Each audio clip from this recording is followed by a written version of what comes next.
Shalom jemaat terkasih, pagi yang cerah untuk memulai hari dengan semangat.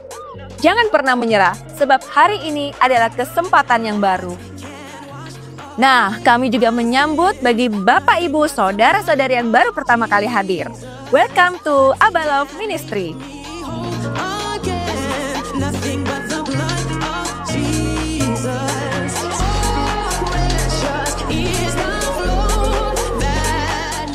Dan mari kita simak agenda dalam minggu ini.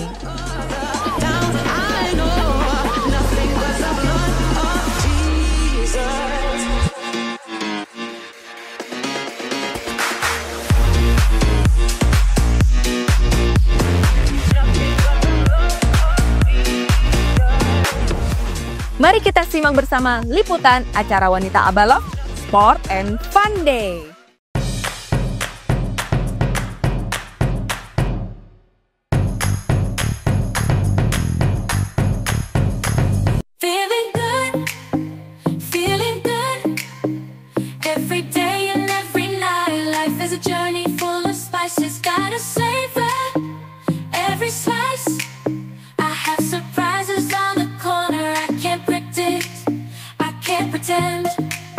Just have them, make them yours, enter directly, open the doors.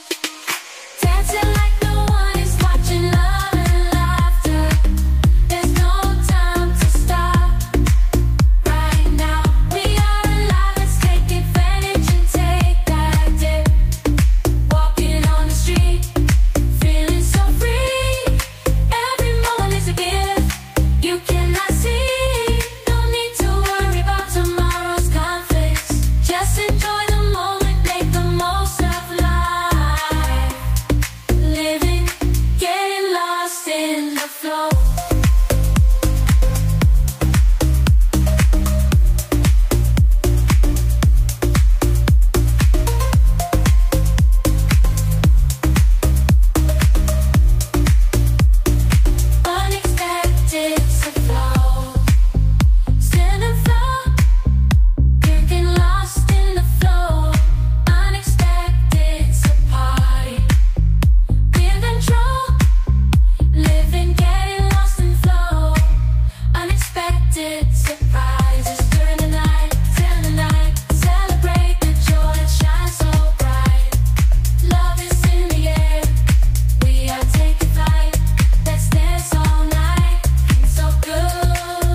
Worship Night akan diadakan hari Jumat tanggal 22 November 2024. Open gate pukul 18.30, bertempat di lantai 3 Abalove Bali. Disediakan makanan dan minuman ringan.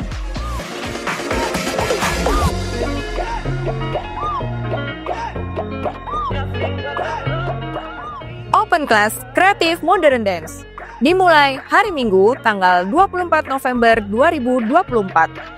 Minimal usia 10 tahun ke atas dengan kontak person Kak Tia. Jemaat dapat memberikan persembahan persepuluhan dan pelayanan di BCA atas nama Beta Sandi Tenggara dan Petrus Aryana, dana misi di BCA atas nama Doni Freddy dan Petrus Aryana, persembahan misi di BNI atas nama Gereja Yesus Kristus Tuhan, atau melalui QR Code berikut ini. Jemaat juga dapat memberikan persembahan melalui kotak yang telah disediakan. Semua impian kita dapat terwujud jika kita memiliki keberanian untuk mengejarnya. Demikian Abanus Update dalam minggu ini. Segenap kru yang bertugas mengucapkan, selamat hari Minggu, Tuhan Yesus memberkati.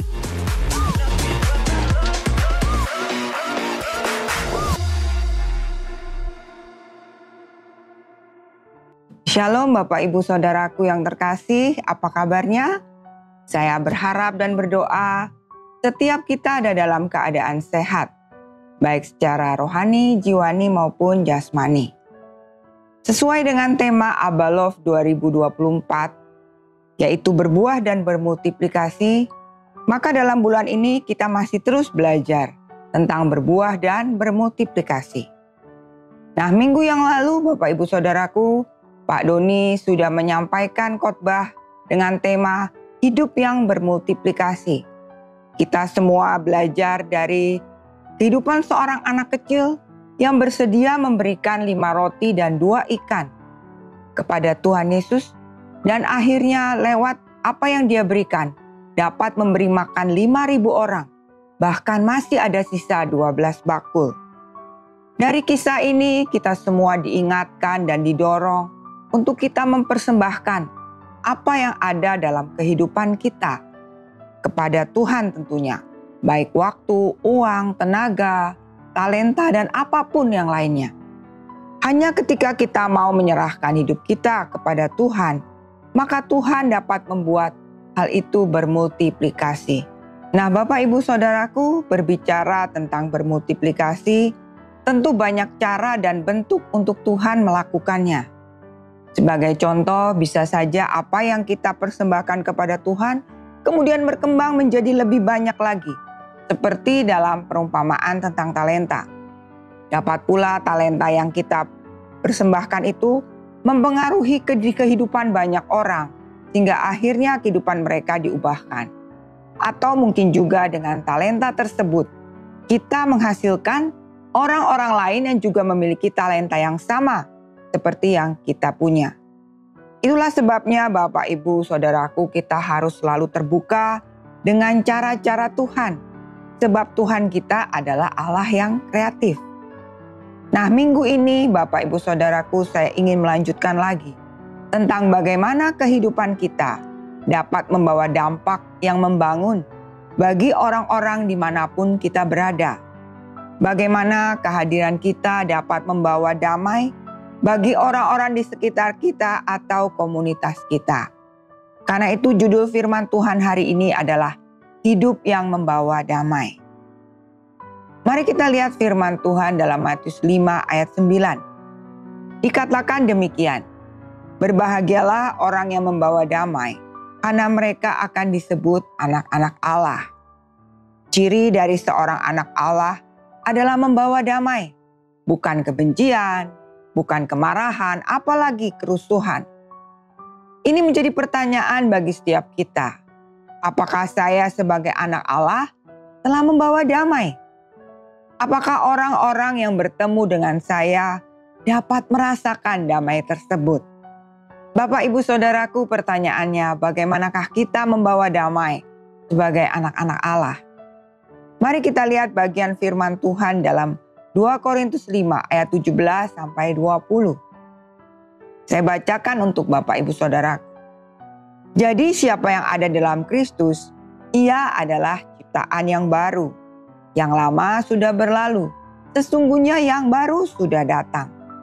Dan semuanya ini dari Allah, yang dengan perantaraan Kristus telah mendamaikan kita dengan dirinya, dan yang telah mempercayakan pelayanan pendamaian itu kepada kami. Sebab Allah mendamaikan dunia dengan dirinya oleh Kristus, dengan tidak memperhitungkan pelanggaran mereka. Ia telah mempercayakan berita pendamaian itu kepada kami. Jadi kami ini adalah utusan-utusan Kristus. Seakan-akan Allah menasihati kamu dengan perantaran kami. Dalam nama Kristus, kami meminta kepadamu, berilah dirimu didamaikan dengan Allah. Dari firman Tuhan ini kita dapat melihat ada 2 hal Bapak Ibu Saudara.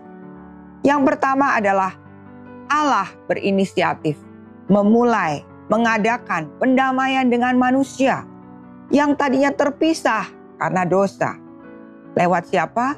Lewat perantaran Kristus. Hukuman dan akibat dosa yang harusnya kita tanggung, harusnya ditanggung oleh manusia, telah ditanggung oleh Kristus sendiri. sehingga kita dapat didamaikan dengan Allah. Asal kita percaya dan mengakui bahwa Yesus Kristus adalah Tuhan dan Juru Selamat kita. Jadi mula-mula kita diperdamaikan dengan Allah melalui Kristus. Dialah perantara kita. Nah, pertanyaannya Bapak Ibu Saudaraku, apakah Bapak Ibu Saudaraku sudah yakin bahwa engkau telah diperdamaikan dengan Allah? Jika Bapak Ibu Saudaraku belum yakin, pastikanlah mulai hari ini engkau mengambil keputusan untuk percaya di dalam hatimu dan mengakui di mulut bahwa Yesus adalah Tuhan dan Juru Selamatmu. Mintalah pengampunan atas dosa-dosamu.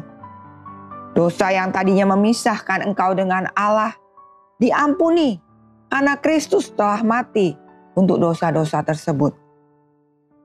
Allah tidak lagi memperhitungkan pelanggaran kita, ya, bagi kita yang telah percaya kepada penebusan Kristus. Hal yang kedua, Bapak Ibu Saudaraku, di dalam ayat 18 dinyatakan bahwa Allah mempercayakan pelayanan pendamaian itu kepada Rasul Paulus dan rekan-rekan sepelayanannya. Mereka telah lebih dahulu didamaikan dengan Allah dan kemudian Tuhan mempercayakan pelayanan pendamaian tersebut. Ayat 19 menegaskan lagi Bapak Ibu Saudaraku bahwa Allah mempercayakan berita pendamaian itu kepada Rasul Paulus dan teman-temannya. Sehingga ia meminta di dalam nama Kristus agar jemaat di Korintus mau memberi diri mereka untuk didamaikan dengan Allah. Di dalam Kisah Para Rasul pasal yang ke-18 tercatat bahwa Rasul Paulus pernah memberitakan Injil di kota Korintus. Bahkan tinggal di sana selama 1 tahun 6 bulan. Sebagai akibatnya banyak dari orang Korintus yang menjadi percaya dan memberi diri mereka dibaptis. Inilah wujud pelayanan pendamaian yang dilakukan oleh Rasul Paulus kepada orang-orang di Korintus. Nah, Bapak Ibu Saudaraku, hal ini juga berlaku untuk setiap kita sebagai orang-orang yang telah diperdamaikan dengan Allah. Allah mempercayakan pelayanan dan berita pendamaian itu kepada kita. Sadarkah Bapak Ibu Saudaraku bahwa banyak orang di sekitar kita yang belum tahu tentang berita pendamaian tersebut, sehingga memerlukan kita untuk datang dan menyampaikannya kepada mereka. Ada pula mungkin yang tidak mengerti bagaimana caranya untuk berdamai dengan Allah. Kitalah Bapak Ibu Saudaraku, sebagai orang-orang yang telah diperdamaikan, kita yang pernah mengalami, kita perlu datang untuk menolong mereka. Saya teringat ketika dahulu terlibat di dalam pelayanan pelajar di Jakarta. Kami datang ke sekolah-sekolah, membuat persekutuan doa di sekolah-sekolah tersebut. Agar lewat persekutuan tersebut kami bisa menyampaikan berita pendamaian itu, ya, Injil tersebut kepada para pelajar di sekolah-sekolah itu. Banyak dari mereka berasal dari keluarga yang belum pernah mengenal Kristus. Nah, setelah mereka percaya kepada Yesus, mereka mengalami perubahan hidup. Akhirnya mereka juga menyampaikan berita pendamaian itu kepada orang tua mereka. Dan cukup banyak orang tua mereka yang akhirnya juga memutuskan untuk percaya kepada Kristus. Saya pribadi, Bapak Ibu Saudaraku, termasuk anak yang berasal dari keluarga yang belum mengenal Kristus. Ketika saya tingkat 2 SMEA, saya percaya kepada Yesus. Dan setelah saya percaya Yesus, saya terus berusaha menyampaikan dan mengingatkan papa mama saya agar mereka mau didamaikan dengan Tuhan. Saya terus mendoakan mereka selama 12 tahun. Sampai akhirnya suatu saat mama saya memutuskan untuk percaya dan menerima Yesus secara pribadi. Setahun kemudian, papa saya menyusul dengan keputusan yang serupa. Siapakah di sekitar kita yang belum mendengar dan menerima berita pendamaian itu? Mungkin di keluarga besar kita, mungkin teman kita, tetangga kita, atau orang-orang yang dengannya kita sering berurusan. Kitalah Bapak Ibu Saudaraku yang dipercayakan Tuhan untuk menyampaikan berita pendamaian itu. Supaya mereka tahu bahwa Allah sebenarnya sudah melakukan pendamaian melalui Kristus. hanya menunggu respon mereka. Kita perlu meminta mereka untuk memberi diri mereka diperdamaikan dengan Allah. Inilah cara pertama Bapak Ibu Saudaraku untuk kita membawa damai sebagai anak-anak Allah. Hal yang kedua, kita dapat membawa damai dengan memperdamaikan hubungan antar sesama yang kita tahu sedang di dalam masalah. Jika ada dua orang yang kita kenal baik sedang dalam konflik atau hubungan yang tidak harmonis, hubungan yang tidak rukun, apa yang biasanya kita lakukan? Apakah kita diam saja atau bersikap masa bodoh? Atau kita malah mengambil keuntungan dari keadaan hubungan mereka tersebut? Atau kita berupaya untuk mendamaikan mereka? Di dalam Alkitab ada contoh yang sangat baik Bapak Ibu Saudaraku tentang seseorang yang melakukan pelayanan pendamaian antar sesama. Kita akan belajar dan meneladaninya hari ini. Mari kita lihat kisahnya di dalam surat Rasul Paulus kepada Filemon. Surat Filemon ini adalah surat pribadi Rasul Paulus dan merupakan surat terpendek dari surat-surat Rasul Paulus yang ada. Surat ini ditulis oleh Rasul Paulus pada saat ia berada di penjara, yang diperkirakan ketika ia dipenjara di kota Roma. Ayat ke-9 menunjukkan hal tersebut. Dikatakan demikian, tetapi mengingat kasih-Mu itu, lebih baik aku memintanya daripadamu. Aku, Paulus, yang sudah menjadi tua, lagi pula sekarang dipenjarakan karena Kristus Yesus. Luar biasa Bapak Ibu Saudaraku, Paulus meskipun ada dalam penjara dan meskipun dia katakan sudah tua, tetapi hatinya terus rindu untuk melakukan pelayanan pendamaian. Nah, mari kita lihat selanjutnya. Surat ini ditujukan oleh Paulus kepada Filemon. Tentu kita bertanya-tanya, siapa sih Filemon ini? Di dalam ayat pertama, Paulus menyebut Filemon sebagai yang kekasih, teman sekerjanya. Ini berarti Paulus mengenal Filemon dan mereka itu cukup dekat. Filemon adalah seorang anak Tuhan, seorang Kristen, seorang yang percaya Kristus, dan dia adalah seorang yang kaya, yang diperkirakan tinggal di kota Kolose. Ayat 2 menunjukkan bahwa Filemon itu menyediakan rumahnya untuk dipakai di dalam pertemuan jemaat. Di dalam ayat 5, Paulus memuji Filemon karena kasihnya kepada semua orang kudus dan tentang imannya kepada Tuhan Yesus. Dari beberapa ayat ini, kita bisa tahu orang seperti apakah Filemon itu. Nah, lalu mengapa Paulus menulis surat tersebut, Bapak Ibu Saudaraku? Ternyata latar belakangnya berkaitan dengan seorang yang bernama Onesimus. Onesimus ini adalah budak dari Filemon yang telah melarikan diri dan telah merugikan Filemon. Kita bisa tahu dari ayat 18. Kemudian Onesimus ini bertemu dengan Paulus di penjara dan dia mengalami lahir baru atau percaya kepada Kristus. Itulah sebabnya Paulus menyebut Onesimus sebagai anaknya di dalam ayat 10 dan dia sebut juga Onesimus sebagai buah hatinya di dalam ayat ke-12. Ibu saudaraku. Tetapi Paulus sadar bahwa Onesimus ini milik Filemon, bukan milik dia. Karena Onesimus adalah budak dari Filemon. Karena itulah Paulus menyuruh Onesimus kembali kepada Filemon. Selain itu, Paulus juga mengungkapkan permohonannya kepada Filemon di dalam ayat 8-12 dan 15-18 yang berbunyi sebagai berikut.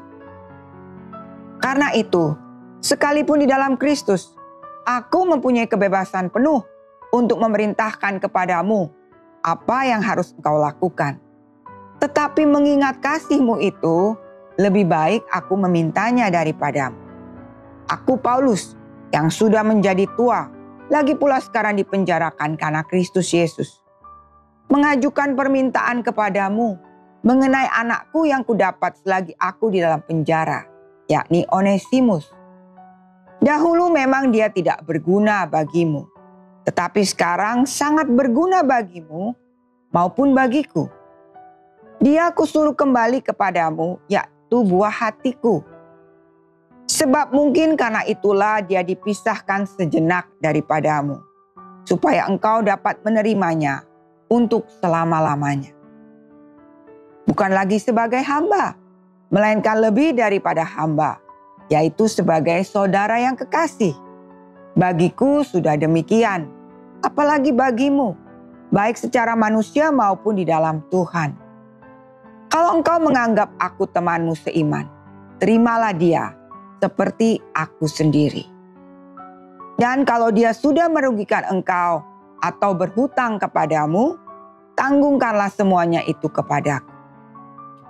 Bapak, Ibu, Saudaraku, dari ayat-ayat yang kita baca tadi, kita dapat mengerti bahwa Paulus meminta kepada Filemon bukan hanya untuk mengampuni kesalahan Onesimus, melainkan lebih daripada itu, yaitu agar menerimanya sebagai seorang saudara yang kekasih. Mengapa Bapak Ibu Saudaraku? Karena Onesimus telah menjadi saudara di dalam iman. Karena dia sudah percaya kepada Kristus. Dia sudah diperdamaikan dengan Allah. Artinya mereka berdua, baik Filemon maupun Onesimus, sama-sama telah diperdamaikan dengan Allah. Mereka adalah saudara di dalam iman. Sebenarnya Bapak Ibu Saudaraku, secara hukum yang berlaku pada masa itu, seorang majikan dapat saja menghukum budaknya yang melarikan diri atau berbuat salah. Tetapi Paulus percaya bahwa Filemon bukanlah orang yang demikian. Paulus meminta Filemon untuk menerima Onesimus seperti ia menerima Paulus sendiri.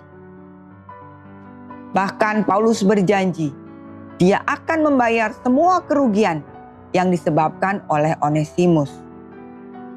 Dia meyakinkan Filemon bahwa Onesimus yang dulu tidak berguna, sekarang sangat berguna, baik bagi Paulus maupun bagi Filemon.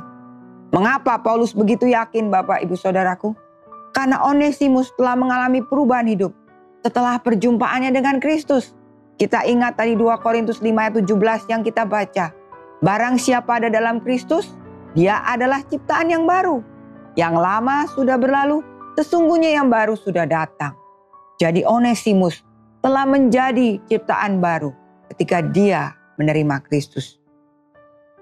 Dari kisah ini Bapak Ibu Saudaraku, kita dapat belajar bagaimana Paulus berusaha mendamaikan hubungan antara Filemon dan Onesimus. Dia mengenal kedua pihak ini sama baiknya. Baginya Filemon adalah saudara yang terkasih, rekan sekerja di dalam Kristus. Sementara Onesimus adalah anak rohaninya yang diperolehnya di dalam penjara. Paulus tidak mau mengambil untung dari masalah hubungan mereka berdua. Meskipun dia memang membutuhkan Onesimus untuk melayaninya selama dia ada di penjara, tapi dia tidak mau melakukannya tanpa persetujuan Filemon. Karena itu dia meminta Onesimus kembali kepada Filemon. Dan dia meminta Filemon menerima Onesimus. Tapi kali ini bukan sebagai budak yang kembali, namun sebagai seorang saudara seiman. Hal ini memang sangat berbeda dengan hukum perbudakan yang berlaku waktu itu, Bapak Ibu Saudaraku. Paulus menyampaikan sebuah pemikiran yang baru, bahwa di dalam Kristus mereka semua adalah bersaudara, punya kedudukan yang setara, bukan lagi sebagai majikan dan budak. Bahkan demi pendamaian itu terjadi, Paulus bersedia menanggung kerugian yang telah disebabkan oleh Onesimus. Bapak, Ibu, Saudaraku, ketika kita melakukan pelayanan pendamaian antar sesama kita harus ingat bahwa dasarnya adalah kasih. Karena Kristus telah mati untuk mereka. Tentu mereka perlu diperdamaikan lebih dahulu dengan Allah. Karena orang yang telah diperdamaikan dengan Allah akan lebih mudah untuk berdamai dengan sesamanya. Karena ia telah melihat dan mengalami sendiri, diampuni dan diterima oleh Allah apa adanya. Pelayanan pendamaian antar sesama ini tentulah membutuhkan pengorbanan kita, Bapak Ibu Saudaraku. Entahkah waktu kita, tenaga kita, bahkan mungkin materi, seperti yang dialami oleh Rasul Paulus. Saya ingat pernah beberapa kali bersama dengan suami saya, kami berusaha mendamaikan sepasang suami istri yang sedang konflik hebat.